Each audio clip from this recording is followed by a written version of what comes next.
নমস্কার, আশা করছি আপনারা সবাই ভালো আছেন, সুস্থ আছেন। আমি ভালো আছি, তবে সুস্থ আছি 100% সেটা বলা যাবে না। সর্দি কাশিতে তো ভুগছি, সেটা আপনারা জানেনই, দেখেছেনও। আর কালকে কি হয়েছিল যেটা আমি আপনাদের বলিনি, সেটা হচ্ছে যে যখন কালকে হোটেলে সকালবেলা ঘুম থেকে উঠলাম, তারপরে ঘুম থেকে উঠে আমি তো ঘুম থেকে উঠেছিলাম তখন প্রায় 4:30 মতন বাজে। তখন আমি হাত মুখ ধুয়ে 1 কাপ চা করার জন্য গেছিলাম। চা করার সময় ওই যে ইলেকট্রিক কেটেলটা থাকে সেটাতে জল গরম যখন করতে গেছি, জলটা গরমও হয়ে গেছে, তখন ওটা বন্ধ করতে যাব, তখন অসাবধানবশত আমার হাতে সেই গরম ভাবটা লেগে গেছে। তখন আমি বুঝতে পারিনি যে তখন প্রচণ্ড জ্বালা করছিল। তারপরে ওয়াশরুমে গিয়ে জলও দিয়েছিলাম হাতে, কিন্তু তখনও বুঝতে পারিনি যে এরপর কী অপেক্ষা করছে আমার জন্য। হাতে ঠিক এই দেখুন এত বড় একটা ফোস্কা পড়ে গেল।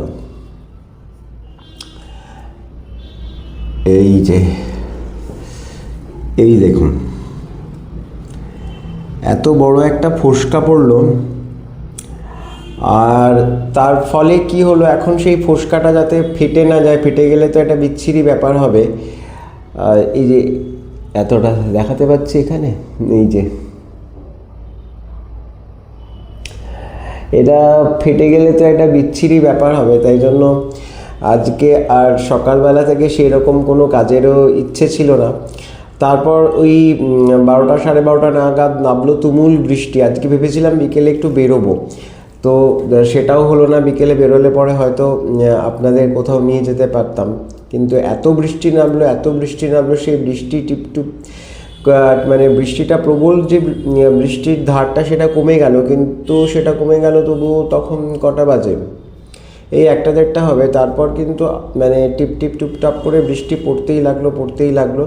আমারও আর বিশেষ করে কিছু করতে ইচ্ছে করলো না। আর এখন তো অম্বুবাচী বা এখন নয়, মানে কাল থেকে শুরু হবে। কালকে মনে হয় দুপুর 12টা নাগাদ অম্বুবাচী লাগবে। আর সেই জন্য অম্বুবাচীতে তো বৃষ্টি হয়, এই 3 দিন 4 দিন ধরে এখন বৃষ্টি হবে। অম্বুবাচী ছেড়ে যাবে শুক্রবার দিন সকাল 9টা নাগাদ। তো এখন তো বৃষ্টি হবেই, আর সেই কারণে অম্বুবাচীরই কিছু বিধিনিষেধ আছে। আসলে অম্বুবাচী জিনিসটা নিয়ে আমাদের মধ্যে অনেক রকম কুসংস্কার আছে, কিন্তু আমি সে ব্যাপারে ছোট্ট করে আপনাদের একটু বলে দিই। আমি যতটুকু জানি বা আমি যেভাবে এই ব্যাপারটাকে দেখি, সেটা হচ্ছে যে অম্বুবাচীতে যেটা হয় সেটা হচ্ছে সবাই বলে এবং আমাদের শাস্ত্রও বলে সেটা যে পৃথিবী রজস্বলা হন, এবং তার ফলে আসলে যদি আপনি অন্য দিক থেকে দেখতে যান, যদি বৈজ্ঞানিকভাবে এই জিনিসটাকে দেখতে চান, সেটা হচ্ছে যে এই সময়, অর্থাৎ পার্টিকুলারলি এই অম্বুবাচীর সময়টাতে কিন্তু আমাদের এখানে বর্ষার সূচনা হয়। অর্থাৎ মৌসুমি বায়ু ঢুকতে আরম্ভ করে এবং বৃষ্টি শুরু হতে আরম্ভ করে, এবং তার ফলে জমির উর্বরতা বৃদ্ধি পায়। বিভিন্ন রকম শস্য ফলানোর যে প্রবণতা সেটা বৃদ্ধি পায়। নদীতে এই সময় জেলেরা মাছ ধরেন না, কারণ মাছেরা ডিম পাড়ে, ডিম থেকে ছোট ছোট বাচ্চা হয়, এবং সেইগুলোই আগামীকালে আমাদের খাদ্যশস্যের কিন্তু একটা যোগান দেয়। আমাদের আগামীকালের খাদ্যশস্যটা কিন্তু যে তৈরি হওয়ার যে প্রসেস, সেটা কিন্তু শুরু হয় এই সময় থেকেই। সুতরাং এই সময়টাতে যে বিভিন্ন কুসংস্কারের বাধায় পড়ে যে আমরা যে সমস্ত আচারগুলো পালন করে থাকি, সেগুলো কিন্তু একেবারেই ঠিক নয়। বাড়িতে তো আমরা পুজো করি, আমাদের পুজোর ক্ষেত্রে কোনো বাধা নিষেধ নেই, মানে জাস্ট একটা জিনিস আমরা করি, সেটা হচ্ছে যে মা কালীর ফটো বা মূর্তি যাই থাকুক না কেন, সেগুলোকে আমরা ছুঁই না। এছাড়া রোজ যে নৈমিত্তিক যে আমাদের পুজোটা, মানে অর্থাৎ নিত্য পুজো যেটা, সেটা কিন্তু একই নিয়ম মতো চলতে থাকে। এটাতে তার কোনো ব্যতিক্রম পড়ে না। এই সময় ঠাকুরকে অনেককে ফলটাও দেয়, অর্থাৎ মৌসুমি ফল যেটা এই সময় পাওয়া যায় সেইগুলো দেয়, তো আমরাও দিয়ে থাকি।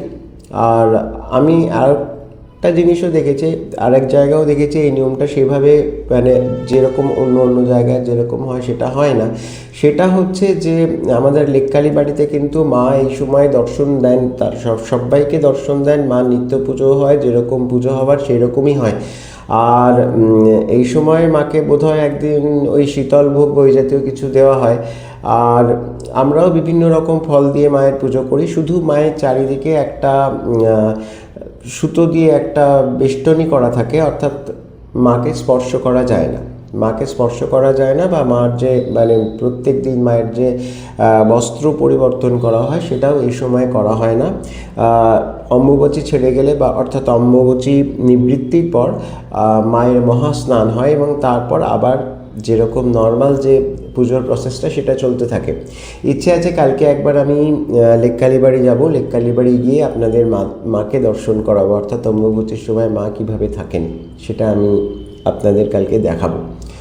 আর আমি তো দুদিন আগেই কামাখ্যা মন্দিরে গেছিলাম। এই কামাখ্যা মন্দির তো আমাদের ভারতবর্ষের হিন্দু ধর্মাবলম্বীদের কাছে সবচেয়ে শক্তিশালী একটি শক্তিপীঠ। তো এইখানে কিন্তু আমি যতদূর শুনেছি যে মন্দির পুরোপুরি বন্ধ থাকে না। মন্দিরের যে মুখ্য দরজা যেটা থাকে সেটা অনেকগুলো শাড়ি দিয়ে সেই দরজাটাকে ঢাকা থাকে, অর্থাৎ বাইরের কেউ এই সময় মাকে দর্শন করতে পারেন না।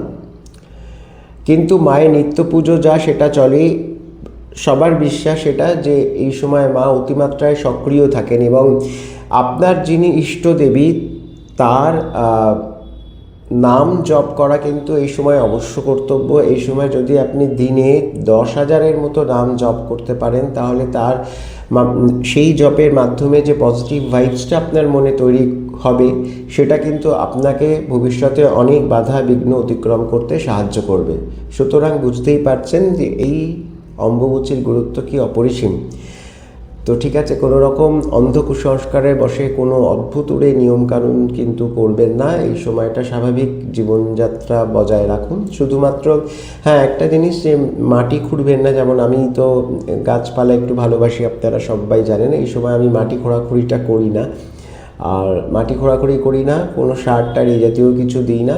রোজ যদি বৃষ্টি নামে তো ভালোই, এই সময় তো প্রত্যেক দিনই বৃষ্টি হয়। আর যদি বৃষ্টি না নামে তাহলে যেরকম জল দেওয়া সেরকমই গাছে জল দিই, এইটুকুই, আর বিশেষ কিছু নয়। তাহলে আজকে এই পর্যন্তই রাখছি।